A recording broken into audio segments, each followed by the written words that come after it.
Cox can help make your home smarter and your life easier. Now you can use your Contour voice remote to connect to your home life cameras so you can view them right on your TV screen using simple voice commands. That makes it easy to keep tabs on what's happening around your home right from your couch. Need to keep an eye on the kids when they're playing outside? Just say, "Show me my backyard camera" into your Cox voice remote and watch them while you're in the house. And if you're waiting for a delivery and want to make sure it's there on time, no problem. Just say, "Show me driveway camera" to check on it with your Home Life HD cameras on the TV screen while you go about your day. When you live in a home powered by Cox Internet, you can stay connected to what matters and let Cox take care of the rest. To learn more about all the benefits of your connected home, visit cox.com/thisishome today. I have an unpopular opinion that I'm not sure you're going to be on board with. Okay, what's up? I think Netflix is right to crack down on the password sharing. Don't you think? I mean, if you're stealing it, like, why are you so outraged? How long did you think you were going to share somebody's password before they were like, no, it's only one per household? Right. I mean, if you've been doing this, you've been getting away with this for a very long time. So sooner or later, they're going to come for their, what is it now? $8, $11, $12 a month? Right. I mean, I know it goes up to like 18, but wow, it's not breaking the bank. I feel like for most people, I would say that Netflix is the number one streaming service that they use, right? And the pandemic, basically, I mean, it launched them into the stratosphere. They were already, I think, the bigger one. Mm-hmm. I mean, they had to be right there. Prime made some noise back in the day, but nobody's even close now. So, right. So, and they keep having to, like, I mean, the prices still are, I don't consider to be extravagant at 12, 13, 14, whatever it is at this point. But every few months when they have to, like, jack it up a couple bucks, I think to myself, well, because I'm a sucker and I'm paying. And I think if all those people that were stealing their Netflix passwords and stealing the service were actually paying too, then all the prices would be lower and they wouldn't have to keep going up to cover costs. Well, I mean, I think that's a lie. I mean, sooner or later, you want to make money. Sooner or later, you want to profit. And early on, that wasn't a big concern. But you consider the amount of content on itself that they are obligated to churn out. If they're not creating it, they're buying it and paying for it and then dishing it back out to us. You know, I mean, if I don't get 5 new movies every 2 days or something on Netflix, I'm lighting torches and marching on the building. Like, okay. It's crazy. People get fired up. So, I mean, I get it. Costs go up. But I'll tell you, every time they do go up, it's on my wife's credit card. It's one of the few things that's like it renews on her account. Yeah. So I hear about it every single time. Oh, see, I'm the opposite. It goes on one of my cards. I mean, it's all the same in my family, but this card happens to be in my name. Right. So I'll never even see it. I'll never realize it. So it's I don't like know. a ghost. Yeah, I mean, they could be charging me like $80 a month. I would have no idea, which is terrible. And actually, I should probably check that.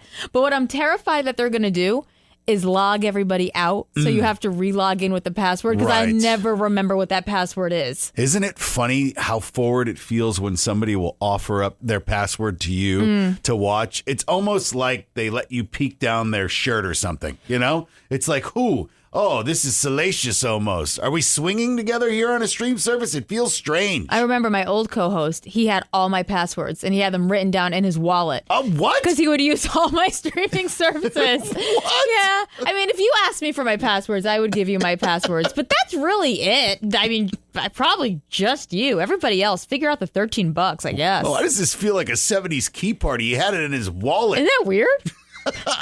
Breakups could be tough, but it's almost like mourning a death when you lose somebody in your life and you're going through a rough breakup. Yeah, and some people do it better than others, that's for sure. That's going to dictate what your next day is going to be like. How long are you going to stay in this funk? Yeah, Brescia Wade is a grief expert. You can visit her online at bresciawade.com. You know, it's funny. When you think about grief, you think about actually physically losing somebody to death, but you don't think about when you break up with someone, how it can have the same effects. Yeah, I think that's a common misconception, and that's why when people go through these types of losses, they're not really sure what to do or how to address it because it's not something that they readily think of as grief. Well, you know, we read online that you're backing this no contact. Like when you break up with somebody, you're basically cutting them out of your life. To me, this seems so strange as someone that's been such a part of your life, especially after a divorce, if you've been married for a long time, that all of a sudden you have no contact with that person anymore. But you think this is the right way to go about it? I do. And I will be clear, for myself, the no contact rule doesn't have a strict time limit. I would suggest at least 6 months, depending on how long you've been with the person, if it's a long-term relationship. But I think it's appropriate to give yourself space to truly grieve what the relationship was, so that when you two decide to build a new relationship, you're able to start fresh without falling into old habits. Yeah, the thing that's good for me, too, is not even with I'm jumping off to the next ship, but if I run into him, I want to be feeling good about myself. Now, I want to be repositioned, realigned, right? And that distance, that time, that does that for me. And if I don't have that, maybe I'm still feeling weak and wounded. Nobody wants to see me cry in public. That's exactly right. I think when you take time back, you're setting boundaries for yourself. And when you're setting boundaries for yourself, that feels powerful. So when you do re-enter into the relationship, you feel more like a full person. And I have a lot of girlfriends that after they go through a breakup, they always say like, no, we're friends. We're friends. I always feel like, yeah, you're friends and you text each other and, oh, maybe you're going to meet up for a drink. Like it never ends well because you still have those feelings. So is that why part of the reason why you should have like no contact with somebody after you break up with them? Oh, for sure. I have definitely been that girl. So yeah. It's really hard to step out of old patterns unless you're able to really remove yourself from the dynamic and make a conscious decision to start new. Right. I mean, you're treading over the same ground again and again. Over you're and bound over. to make the same mistakes. Yeah. Do you think you have to actually say to them, though, okay, we're no longer going to see each other. I would also appreciate it if you never call me, lost my number, unfriend me at all your social media accounts. Do you think you actually need to lay it out there on the line so they get it? I mean, that's closure. Look, it depends on how the relationship ended. Some relationships might need that. Others, maybe they didn't end on such bad terms, in which case, just stating the boundary, you can let the person know, I still care for you.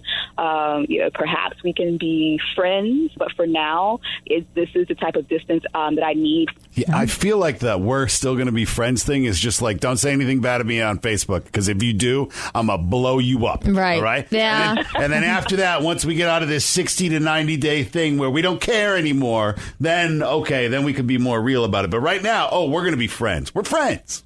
Yeah, I think that our culture also pushes people to be friends and to get along prior to being ready. And, that's just not honest. That's not real. It's okay to say, I can't be friends with you right now. Brescia Wade, you can visit her online at BresciaWade.com. That's BREESHIAWADE.com. Brescia, thank you so much for taking the time this morning. We appreciate it. Thank you. That's all I need to know about you. That's all I need to know about you. That's all I need to know about you. That's all I need to know about you. That's all I need to know about you. All you have to do is fill in the blank. If you blank, that's all I need to know about you. Raven, there are 3 types of people when it comes to being behind somebody at a red light. Okay. And if you're the guy that immediately leans into the horn at full blast the second it turns green, that is all I need to know about you. Here's the thing. Did it happen to you? Yeah, it always happens to me. Let me just ask you right away, though. Are you on your phone? Are you on your phone? Are you on your phone? Because the No. person behind you in the car behind you can see if you're on your phone. No, and that it's is nothing to do incredibly with that. annoying. 9 times out of 10, when I'm at a red light, I've got my toddler Dakota is in the car seat behind me. Right. And she is a demanding little So child. you're turned around and dealing with her. I'm Yes. dealing with her. But it's like the second it turns green. Now, there's 3 people. Now, wait. But there's a way to do it correctly. There is a way. Okay, I'm going to let you finish, and then I'm going to ask you a question. Thank you. There's the first person. Okay. Now, the first person I find to be very respectful. Okay. They go, beep, beep. Yeah, they give you a little tap. Beep, beep. A little tap. It sounds friendly when they give that tap. Yeah, it's just like, hey, Yeah. you're probably distracted right now, but the Right. light's green. You I can go. see you're turned around, beep, beep. but right, okay. Yeah. And that one I have a lot of respect for, okay? But then the second person, Yeah. also good. Okay. They're Okay. like, you know what? I'm going to give her a second. They just wait. Just wait. They say nothing. We sit through They like do 3 nothing. cycles of the red light. They don't say Yeah. a word. Yeah. They got all the time in the Okay. world. You Yeah. know, they're just going to pick up medication at CVS. They got plenty of time. Sure. But then there's that guy. Yeah. The second it turns green, forget it. Forget if I'm even looking out the window. Yeah. And he holds it until you start moving. Yeah, and it's jarring. Yeah. You know? Yeah. And then it's even worse if you're the 2-car behind guy. Yes. Where you decide all of a sudden now Yeah. you're going to get involved Right. with the light turning green. Well, that guy has been egged on by the person behind you who decided that they're going to be nice and do absolutely nothing, because that is infuriating when Yes. it's like, okay, listen, you're the second position person. You're on deck, so you're supposed to give the little beep beep. Now, It could be said that, what are they? Are they driving a big truck? Because big trucks don't have a beep beep. It's like it's not discriminatory when it comes to what they're driving. Okay. It's all different sizes. Not based on the size. No. I think people take the aggression in their lives, like whatever they're mad about in their life, and they decide to take it out on the person who pauses for 5 seconds at a red light turning green. I think, though, most of those people, all right, let's even take the worst of the worst that you say, the Longhorn holder at that point, all right? Yeah. I would say most of those people did not believe that was something they were going to do today. Oh, yeah, right? they did. No. They woke up that morning. No, I think it's everything that's culminated. Like, this is their blow-up moment, their COVID volcano moment.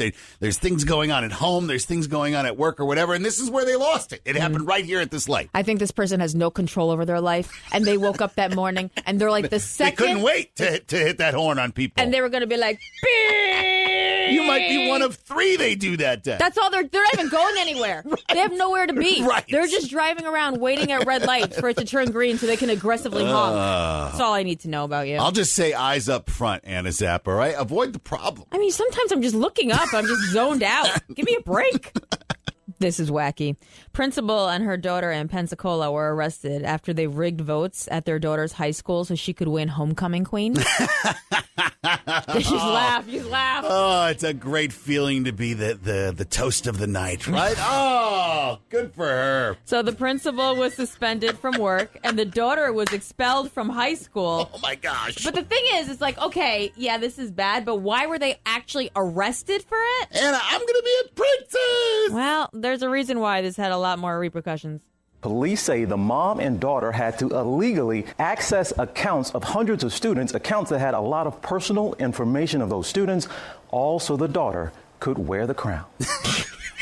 So you know how, like, back old school, there used to be like a box, and you would write down who you were voting for, and you put it in the box. Right. Yeah, welcome. Fold your piece of paper. 2021, they don't do that anymore. Now it's an app that you like log on. Now Makes here's sense. the thing: the principal, she had access to the app, and the back side of it. Obviously, she had district-wide access, so they were able to go in and access all the students' information and vote through there. So they found out that 246 of the votes for the daughter came from the same IP, came from the same computer, which was traced back to the mom. Let me ask you, do you think it makes it any better or worse? Let's say it was 50 votes. Let's say it was 10 votes, a dozen votes. Does it make it any better or worse? I mean, 250 votes.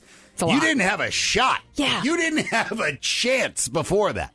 Well, that's what I was thinking about. Like, you must be so embarrassed. Because the whole reason why this came up is that people were shocked that she won. Right. They were like, oh, it's so lopsided. And they couldn't believe that she won. And she, for years, had been bragging that she could see other kids' grades. Well, that's the thing, man. Like, dumb. Like, let's be honest. Loose that's lips dumb. sink ships, man. Right? Can't do it. Yeah, so when they figured it all out and they did an actual investigation, they found all this to be true. Sure. Now, this is the runner-up talking about what happened. So she was second place to homecoming queen. Okay. I did hear rumors, but I didn't really think anything of it until I was brought into the office and it all became real.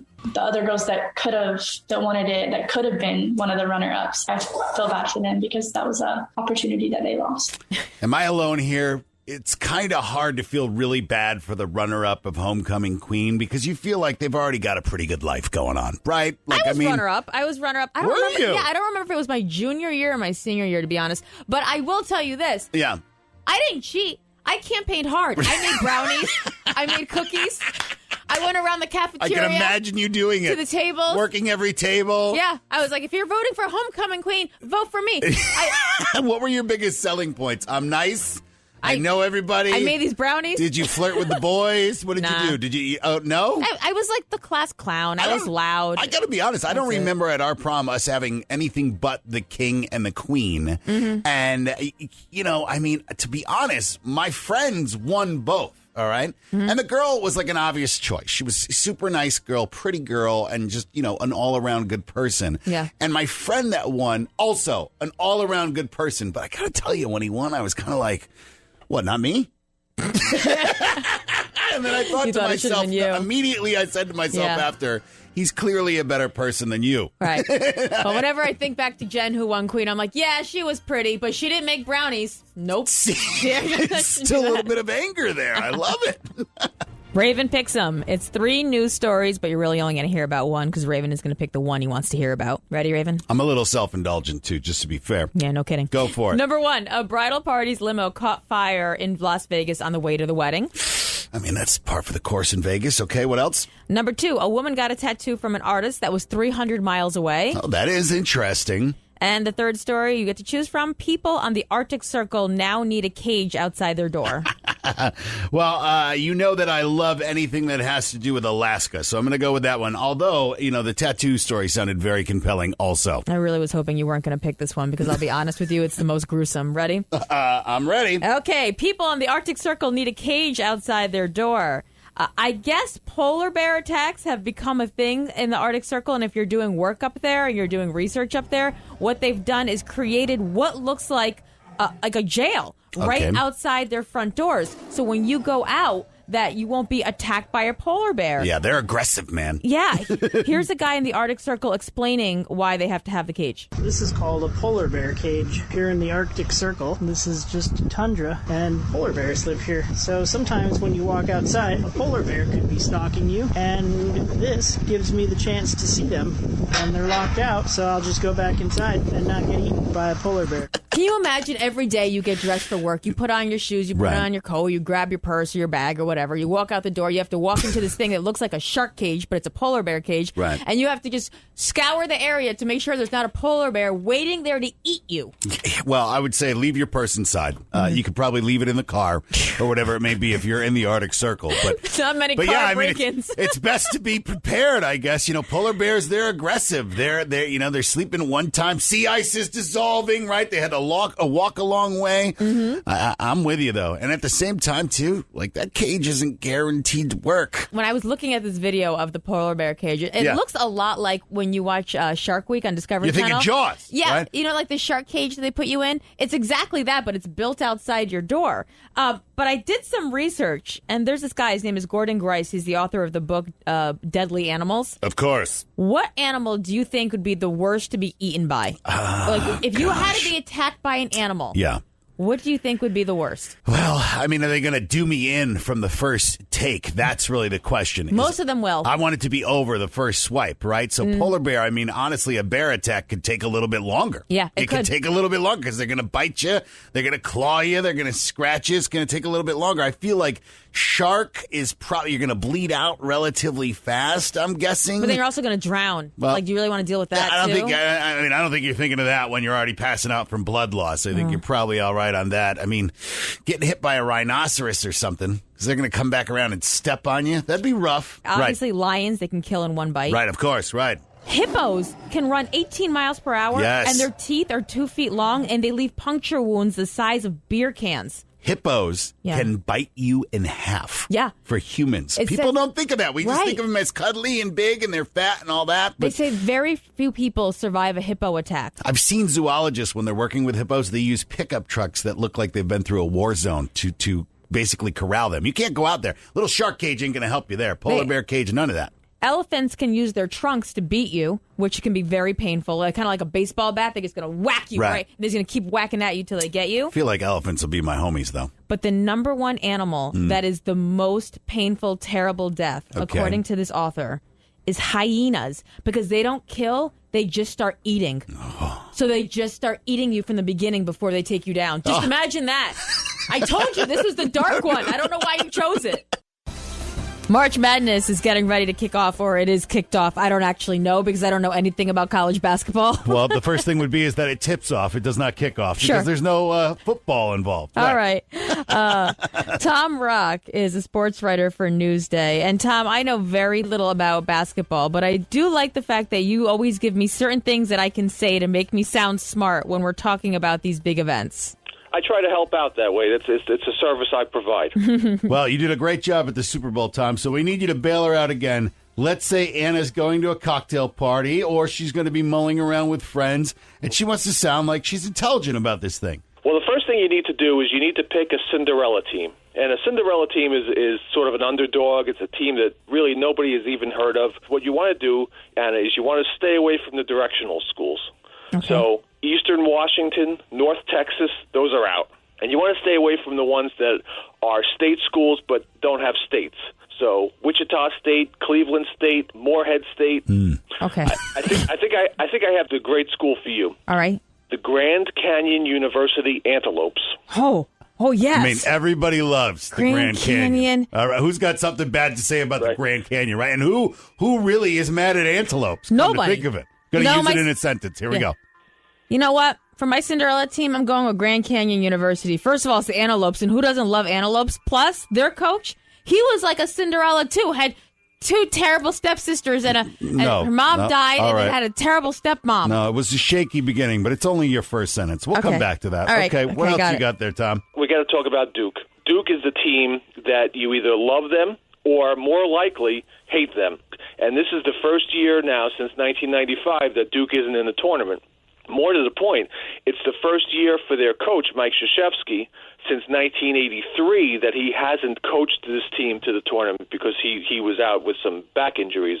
So the good news is you don't have to remember how to say Krzyzewski. Good. It's just Coach K. Coach K. Right. Yeah. Coach K. Everybody calls him Coach K. Whenever anything happens in the game, in the tournament, and you're watching it, you just say, man, what must Coach K be thinking right now? Okay. Right. All right. I wonder what Coach K's thinking right now. Right. Yeah. I'm rooting for Duke, though. No. I think they got it. No, they're not in it. They're not in it. No, they're not in it. You had it the first Darn sentence. it. Yeah. Maybe fluctuate your tone a little bit, but you had it the first sentence. I wonder what Coach K is thinking about right now. Yeah. Yeah. Not bad. Not bad. Yeah. When you said it like that, Tone, I almost pictured him crying on a beach. Yeah. Okay.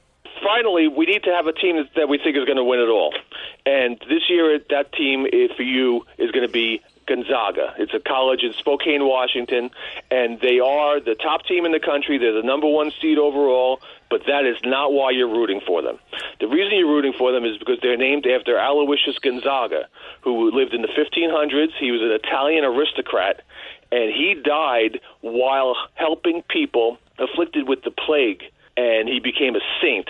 So basically what you're doing is rooting for a school named after a frontline healthcare worker. Got it. During this year. Oh, so I got what it. could be better than that? I know. Gonzaga is your team. Yeah. All right. Hear me out. Here we go. What do you got? Put it all to work. Listen, my Cinderella team, Grand Canyon University, they are going to be awesome. But when they go up against Gonzaga, there's nothing they can do that's going to beat the greatest saint ever that saved the world from the pandemic.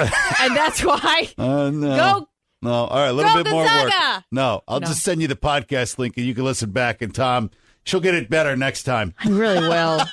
Yeah. Those 3 things should be able to get you through any water cooler conversation, through any cocktail party, through any watching party that you run into. And now we join Anna and Raven's coverage of the March Gladness Tournament. March Gladness is here. Woo! You really can't feel the energy in the building, can't you, Anna? It's an exciting time as finally we're back and in person in some of the heavy hitters this year. Absolutely. While they're playing basketball, you'll choose what brings you the most joy in life. Every day, it's a new matchup. You can vote on social at Anna and Raven, or you can call or text 1-800-330-9999. Check out the full bracket at AnnaandRaven.com. I mean, you just never know how this thing is going to end up. Pick your Cinderella story. Can they make it to the end? Today, big competition, Anna. Right. Coming up first in the Raven division, the number 1 seed, pizza. But not just any kind of pizza, Raven. Surprise pizza. I mean, is there any better type of pizza available to humans out there than surprise pizza? You walk into work not expecting what you're going to do. Maybe you came in with a sad lunch. Oh, what is that smell down the hall? Oh, what if when you forget your lunch and you're like starving all day and then all of a sudden you're like, oh my gosh, it's surprise pizza. Right. Yep. Husband went out last night, came home late with friends. You wake up in the morning, there's a pizza box in the fridge. It's surprise pizza. Pizza breakfast. All right, but going up against surprise pizza this morning, the number 8 seed, having exact change to buy an item. I know it seems like an impossible hurdle, right? The scent of pizza's still in the air, but is there any better feeling than when the number comes up on the register? 71, 62, 37, crazy numbers. Who would have this kind of change on them? You reach into your purse or pocket, pull out the exact amount. You didn't even know you had pennies in your purse. You were like, wait a minute, I never have pennies. I never have change. But you reach in and it magically appears out of nowhere, and now you get a full dollar back change. You don't have to deal with any more change. It's exact change. Yeah. It's a great feeling. You walk out with the burden of change. It's off you. It's gone. And you've got the item. Oh, what a game we've got here today. It comes down to you. We're taking your votes right now. Who goes on to the Elite Eight? Surprise pizza or having exact change to buy an item? March Gladness begins today. And while they're playing basketball, you'll choose what brings you the most joy in life. Every day it's a new matchup. You can vote by calling or texting 1-800-330-9999. And you can vote in the next day's matchup. It all happens on our social media accounts at Anna and Raven starting at 5 o'clock today. But today we have the first matchup, Raven. In the Raven division, number 1 seed, Surprise Pizza versus the number 8 seed having exact change to buy an item. I mean, it really is hard to argue against Surprise Pizza. Gosh, but this is what it's all about, Anna. The number 1 seed, the number 8 seed, they come in and just anything can happen in these circumstances, right? You never know who is going to move on. Sometimes you just catch fire and it sets the crowd alight and they'll get the votes. 1-800-330-9999. Hi, it's Anna and Raven. What is moving on to the Elite Eight? Surprise Pizza or having exact change to buy an item? Surprise pizza. Don't have to cook. I know. Absolutely. It's the greatest at work, right? You're willing to take, no matter what your lunch was, no matter what lovingly your spouse prepared for you to take to work, you'll throw it right in the trash. You don't care. Yeah. It'll get moldy. You can just, whatever. Don't matter. Forget it. You're like, I'll eat that tomorrow. Right. Yeah. Maybe. And Raven, surprise pizza or exact change at the register? Most definitely surprise pizza. Yeah. I think surprise pizza is going to run away with it. Where do you like surprise pizza the best? At home, at work, or random place you walk into? Anywhere is perfect. Yeah. Yeah. You know what I love is when I show up to a party and I think that somebody's like parent or somebody is going to have to cook or they're cooking or it's going to be potluck or whatever. Yep. And I show up and there's 8 stacks of pizza boxes there. Yes. I know it's going to be a good day. Anytime you go to a kid's birthday party, the best part about it is that you know that there's going to be pizza and it's going to be offered to the parents. And if you go to a birthday party for a kid and they don't offer the parents pizza, That's it. I'm not coming next year. forget it. Absolutely. Yeah, your kid's a pariah. Yeah. About you. I used to work at a gym where they used to bring in pizza on Fridays for the members. And whenever they would come in, it was like surprise pizza. You would come to work out and there would be pizza. And I remember thinking about how Counterproductive that was. Yes. But it didn't matter. No. Because you know what? You're going to grab a slice on the way out. You Right. spend 6 hours on that Stairmaster to burn exactly 323 calories, and you're going to shove it all in your mouth of cheesy goodness. Listen, that's about momentum. That's about morale amongst your family, right? Against your team. I'm after calculating all the social media, text, and call votes. Not surprisingly, Surprise Pizza makes it to the Elite Eight. Now, tomorrow's matchup in the Anna division, number 1 seed, Child Sleeping Through the Night. That's got to be a big one for parents. You know what that's like, trying to get that elusive win. Versus the number 8 seed, the satisfaction you feel when you peel a hard-boiled egg all in one shot. I mean, it's like mythical. You'll be able to start voting on social media at Anna and Raven tonight at 5 o'clock, and you can see all the matchups of who is competing for March Gladness at AnnaandRaven.com. As a parent, what is the dumbest situation you've had to ever encounter? 1-800-330-9999. You could call or text. Raven, I can't make this up. Like, my toddler, Dakota, I mean, I love her with all my heart. She's the greatest gift in the world. Sounds like a disclaimer. But the other night, she is stubborn. And we eat a lot of dinosaur chicken nuggets in our house. Okay, right. I get it. You know, the kid often dictates that part of the meal anyways. Yeah. 2 dinners. And so we're eating the dinosaur chicken nuggets, and all of a sudden she decides she's not going to swallow the chicken nugget. Oh. So I see her chewing and chewing, and then she just stops. So it's in her mouth. Yes. Okay. It's not that she's not just playing with it on a tray. Nope. It's in her mouth. She's chewing, but she's not swallowing. Correct. And now I'm like, okay, Dakota, you done? Right. You done? You want another bite? And she seals her lips shut with this defiant look. Like a skull pack. Yeah. I go, are you holding the dinosaur chicken nugget in your cheek? Is that what you're doing? She's harboring it in her cheek like a chipmunk. Okay. Okay. So now I'm like, okay, spit it out. Swallow it. One or the other. Anything. Just get it out of here. Out of your mouth. Now you can see it, too. Right. You're aware it's there. So now every time she breathes, opens her mouth, or talks, it's all you see. Yes. Which is disgusting and alarming. You see, like, the little white pieces dissolving. Yeah. And chicken nuggets don't dissolve easily, especially not dinosaur chicken nuggets, because who knows what they're filled with. I mean, dinosaurs took millions, hundreds of millions of years to turn into oil. 5 minutes goes by. She refuses to open her mouth to let me in. So now I start panicking because I'm thinking she's going to choke on the dinosaur chicken nugget. Right. So I take my fingers and I start shoving them into her mouth. But she is so persistent and she's cold and cold. No, Mommy, lucky that one didn't bite you. She's a fighter. Right. No, she wouldn't let me get in her mouth. So I go, okay. So I call my husband. I'm like, Paul! I go, she's got a dinosaur chicken nugget in her mouth. Flip her upside down. Let's go. So he comes down. He looks at me like I'm insane. I go, it's been like an hour at this point. I've tried everything. I tried singing. So now, oh, McDonald had a farm. Anything where she would have to open her mouth to sing along where I could reach in and scoop out the chicken nugget. I mean, or at least slap her in the back of the head. Watch it eject. Nope. We decide to Google what to do. And it says, give her milk. Still doesn't work. Finally, it's bedtime. We have on our pajamas. It's 3.5 hours later. And she's all of a sudden decides she's had enough of the chicken nugget, opens her mouth, and lets me take it right out like it's nothing. 3.5 hours, she had a dinosaur chicken nugget in her mouth. It had to be the dumbest thing we've ever dealt with as parents. It was a test of wills.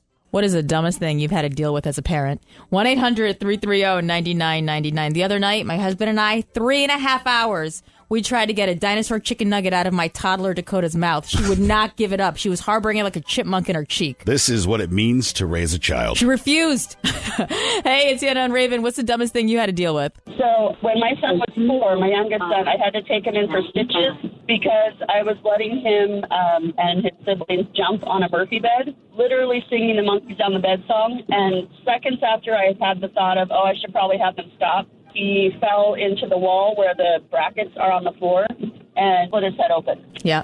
Nice. Yeah, we love monkeys jumping on the bed. She fell off the couch twice this week singing that, actually. You were like Nostradamus, though, on that one. You foresaw this evil thing, and yet you were there when it happened. Yeah, sometimes there's nothing you can do to stop it. You see it in slow-mo. And Raven, dumbest thing you had to deal with as a parent? So my 13-year-old thought it would be so awesome to have a sleepover at the beach. Problem was it was 105 that week. There was zero shade. We purchased 3 canopies. Cost us over $400. Didn't even keep us that cool. They were just complaining the entire time. It was the worst birthday, worst trip. And I tried to make it better, but I just lost $400. Oh, and the cupcakes, so the cake is melted. Everything's melted. Hi, it's Anna and Raven. What's the dumbest thing you've had to deal with as a parent? My son has an imagination, so he decided to tell his first grade teacher that I didn't live at home with him, and instead I lived in Australia. Oh. Now, none of this is true. At the time, he was obsessed with kangaroos or whatever. So when my wife went to the parent-teacher conference and she asked how her son is dealing with her dad not being there all the time, I was very embarrassed. I can imagine so. I mean, the kid just wanted to make you sound cooler. Let's be honest. He was like, envisions you in khaki and some sort of hat, cool accent, of course, and saving animals. My dad is basically Steve Irwin. Hi, it's Anna and Raven. What's the dumbest thing you've had to deal with as a parent? Well, the only way the kids will brush their teeth at night is if the entire family goes in the bathroom and does it at the same time. Because we did it once, and we sang this toothbrush song, and they loved it. So every night, my wife and I had to brush our teeth twice. Once around 7 with them, and then once when we go to bed, because most nights we haven't even eaten dinner by the time. I mean, on the positive side, you're brushing your teeth more. So just there's don't be a hard brusher, though, man. All right, that'll cost you enamel. Oh, I'm an aggressive brusher. So am I. Every time I go in there, I get lectured. Every single time. My gums, blah, blah, blah. Hi, it's Anna and Raven. What's the dumbest thing you had to deal with as a parent? Oh, God. My 9-year-old recently had a sleepover. And, 3 in the morning, her friend had a meltdown, just couldn't handle it. I mean, just full-blown meltdown. Crying, demanding to go home. So I called the parents. Neither one of them answered. Cell phone, landline, texting, nothing. I even sent an email. I even sent an email with a picture. Nothing. You sent a picture of a crying kid at 2 o'clock in the morning? They don't care. They're out. Right. It's your problem. It's like your problem now. 5:30, the kid's still in bad shape. I've been up, 3 hours or something now. I decided to open the kitchen and just made full-on breakfast, pancakes and sausage and eggs and pre-dawn breakfast extravaganza. It worked, I guess. Everyone kind of calmed down, and the parents called me at 7 a.m. I don't know, when they got back from their spa or whatever, and just said, oh, yeah, she does this all the time. No big deal. All the time. Great. They put their phones in sleep mode to make sure that your text didn't go through when they got that. They knew that call was coming. Definitely. Couples Court on the Anna and Raven Show. Every day a couple joins us. They let us know what their disagreement is about, and then you decide who's right. Matt and Kylie. Kylie, let's start with you. What's going on? So my best friend asked if she can borrow $7,000 for surgery for her dog. And, I mean, she doesn't really ask for much, and she's a reliable friend, and I would like to give it to her. But Matt disagrees. And my argument is that, you know, she's my friend. She doesn't ask for much. This is her puppy. How can we not help her? Especially since she said that she'd, pay us back within the year. I just don't see what the problem is. Matt, what do you think? That's a lot of money. I understand. Yeah, I mean, I know it kind of sounds heartless. I mean, I care about our friend's dog, but you can't just lend someone $7,000 of our savings. I mean, what if we have an emergency? You know, what if our friend doesn't pay us back? Yeah, it's true. That's then you're looking at a concern. situation where you've lost the friendship. I mean, any number one of things could happen. All right, you could give them the money, the operation could happen, but then again, the dog could not recover, and therefore the money is spent. It doesn't mean that it's not worth trying. Obviously, to her, I'm sure it's worth every dime. To me, it would be. In my house, there'd be no question. But on the other hand, what if your friend goes into another hardship after that? What if she loses her job? What if she has some sort of incident where she's unable to pay you back, and now this puts you guys in a predicament? Even if you can live without the money, now is she still your friend? What has that done to the relationship between you guys? That's a tough call. But then again, you have to think that a friend has to be really desperate to have to ask you for that kind of cash. I would definitely assume so, right? There's nowhere to turn. I'm going to them. Who else can I really go to? Would you give your friend $7,000 in this situation? Whose side are you on? 1-800-330-9999. It's a couples court. I have to think that there's some people that have no shame in asking to borrow money. You know, can I borrow $100? Can I borrow $500? And you know those people. You know whether or not they're going to pay you back. You know if it's shady. But if your best friend, who you love, comes to you and they ask, can I please borrow $7,000? My dog needs to have surgery. I will do everything in my power to pay you back as quickly as I can.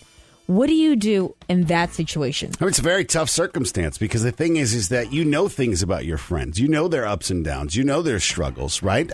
But you also have to keep an eye on your own challenges and things that might be coming up too. It's tough because it's emotional, and yet you're arguing with your practical side. Yep, that's exactly what's going on with Matt and Kylie. Kylie's best friend asked to borrow the money, and Matt says, no, you can't just give $7,000 to her. I know she's a good friend. I know she wouldn't ask if she didn't have to, but it's too much. She thinks they have to. 1-800-330-9999. Whose side are you on? It's couples court. I'm on the husband's side. Why does this woman not have the $7,000 saved herself? I mean, I'm just saying, this couple that has the money saved, they're being responsible and preventing, or protecting themselves for an emergency in the future. And this woman who doesn't have any money saved is not doing that. And then my second question is, how is she going to pay $7,000 back in a year or even in 2 years? If she doesn't have any excess money saved, how does she have this excess money to repay a loan? Yeah, thank you for the call. Have a good morning. I mean, that's a lot of inquisitive questions here, but there might be very good answers to both of those questions. Whose side are you on? 1-800-330-9999. Couples Court, Anna and Raven. Kylie's best friend asked to borrow $7,000 for surgery for her dog, and she says we got to give it to her. She's good for it, and she's my best friend. Her husband, Matt, says, no, we can't just lend $7,000 out. What if she never pays us back? Listen, I love your friend. I love her dog, but this is our safety net here. It is a really tough set of circumstances. Whose side are you on? It's the couples court. 1-800-330-9999. I'm on the husband's side. What kind of friend is she's asking you to borrow money? She could get a loan from the vet. There's other ways to get that money other than asking a friend. Thank you. Thank you for the call. I mean, some places will do in-house financing, but I mean, you're going to pay an exorbitant rate for that. But it's a huge ask. Like, I don't think It that is a there's big ask. anyone besides my parents that I would ask to borrow that much money. You wouldn't ask me to borrow $7,000? No, That's I wouldn't insulting. ask- You I can don't- ask me to borrow $7,000. I know, but I wouldn't. I just feel uncomfortable. Here's the thing. You're uncomfortable because you know that the interest rate's going to be steep. Right. I'd rather go through for a bank. collateral, I want jewels. Oh, good. I mean, if you have a riding lawnmower, anything that's near and dear to your heart. Maybe your small child. Great. And on Raven, whose side are you on? I guess I'm on the husband's side. He does not want to lend the money, correct? Correct. Yeah. Tell us why. Okay. You lend money to complete strangers before you lend it to friends and family, no matter what it's for. I actually had a situation where I had to borrow money from a friend, and I lost my job, and I was not able to pay him back. And this was a friend I had for like 30 years, since we were in kindergarten, and we are no longer friends. I feel totally terrible for that. I wish we were still friends today, but nothing I do could ever make up for that. All right. Thank I you. get it, and it does happen. And on Raven, whose side are you on? I think that they should give the $7,000 to the friends, because if you're really a good friend, and your friend is that desperate for help, I don't see, of course, unexpected things could go wrong, but I don't see her not paying you back. And they could also set up a GoFundMe, so maybe she could get the money back faster. There's other options, but I think, there's a life on the line, whether it's human or not. It's still important. The verdict is in. Jury foreman, what are the results? Matt, our audience agreed with you this morning. $7,000. Kylie, your heart is in the right place, but a lot of things could go wrong, and it could really end your friendship if she's unable to pay you back or if something should go south. And at the end of the day, it's too big of an ask. I mean, I don't even know what to say. Well, maybe there's a way that you can help her get to that goal or get to that number besides just handing over all that cash, right? Maybe there is an amount that you guys can live with that you would be able to lend her, and then you can reach out to another friend, or if there's somebody else in your circle, or even a GoFundMe or whatever. When people want to help their neighbors if they can, sometimes they don't often know the circumstances. Yeah. You guys have raised some really great points. I shouldn't just be taking this burden on myself. It's okay. It's just, $7,000 right now at least is a significant amount of our savings. And so I think it'd be great to help our friend, support her getting the money while not necessarily taking it out of our income. All right. If you have a problem, too, send an email, couplescourt@AnnaandRaven.com. Can't beat Raven. Hi, it's Anna and Raven. Who's this? Hi, it's Tanya. Hey, Tanya. Are you ready to take Raven on? I am. Can you please ask him to leave the room? Raven, can you please leave the room? All right. Good luck. All right, Tanya, we've got $800 on the line. Raven's walking out of here. When that door closes, he can't hear us. We're in a soundproof studio. I'll ask you 5 pop culture questions. You have 3 seconds to answer each one. I'll bring Raven back and ask him the same 5 questions. Whoever gets the most right wins. If it's a tie, it goes to Raven. You ready to play? Yep. Number 1, Sharon Osbourne has been on hiatus from her talk show where she's a co-host after an investigation of her remarks following the Meghan Markle interview. What show does she co-host? The Talk. Number 2, at the end of The Bachelor, after the final rose, they announced there will be 2 Bachelorette seasons in 2021. Name one of the Bachelorettes that have been selected. Oh, God, I don't know. Number 3, Kanye West is worth a reported $6.6 billion, and at least half of that is from his sneaker and clothing line. What is his brand called? Oh, God, it's not my day. I have no idea. Number 4, Gwen Stefani semi-jokingly asked Ellen to be her maid of honor at her wedding to Blake Shelton. Gavin Rossdale was Gwen Stefani's first husband, and he's the lead singer of what band? God, I don't know. And number 5, rumors are that producers want Pat Sajak to take a break from his hosting duties after a string of mishaps lately. Who was the original Wheel of Fortune host before Pat Sajak? Was it Merv Griffin? All right, Tanya, let me bring Raven back in. Yo. Okay, Tanya only got one right. Not good, Tanya. That's all right. We like when people try. That's all that matters. Do we? Okay, let's see how I do. Number 1, Sharon Osbourne has been on hiatus from her talk show where she's a co-host. This is all after an investigation following the remarks she made about Meghan Markle. Right. What show does she co-host? That's the talk. Yes. Number 2, at the end of The Bachelor, after the final rose, they announced there will be 2 Bachelorette seasons in 2021. Okay. Name one of the Bachelorettes that have been selected. I saw something about this. Michelle Young going to be one of them, right? Yes. Number 3, Kanye West is worth a reported $6.6 billion. The other one is Katie Thurston. Number 3, Kanye West is worth a reported $6.6 billion. At least half of that is from his sneaker and clothing line. What is his brand called? Yeezys. It's crazy, right? I had no idea. I mean, that's a whole other conversation. That's a lot of money, man. That's crazy. Number 4, Gwen Stefani semi-jokingly asked Ellen to be the maid of honor at her wedding to Blake Shelton. Gavin Rossdale was Gwen Stefani's first husband. Yeah. He's the lead singer of what band? Bush. Come on. Yes.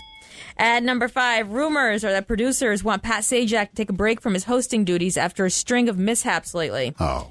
Who was the original Wheel of Fortune host before Pat Sajak?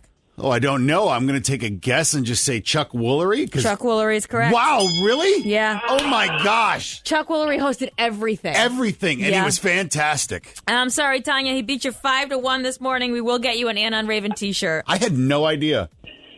Tanya, and I cannot beat Raven. Well, thanks for trying, Tanya. Hold on. Better luck next time. Another $100 in the pot, and it's climbing. Cox can help make your home smarter and your life easier. Now you can use your Contour voice remote to connect to your home life cameras so you can view them right on your TV screen using simple voice commands. That makes it easy to keep tabs on what's happening around your home right from your couch. Need to keep an eye on the kids when they're playing outside? Just say, "Show me my backyard camera" into your Cox voice remote and watch them while you're in the house. And if you're waiting for a delivery and want to make sure it's there on time, no problem. Just say, "Show me driveway camera" to check on it with your Home Life HD cameras on the TV screen while you go about your day. When you live in a home powered by Cox Internet, you can stay connected to what matters and let Cox take care of the rest. To learn more about all the benefits of your connected home, visit cox.com/thisishome today.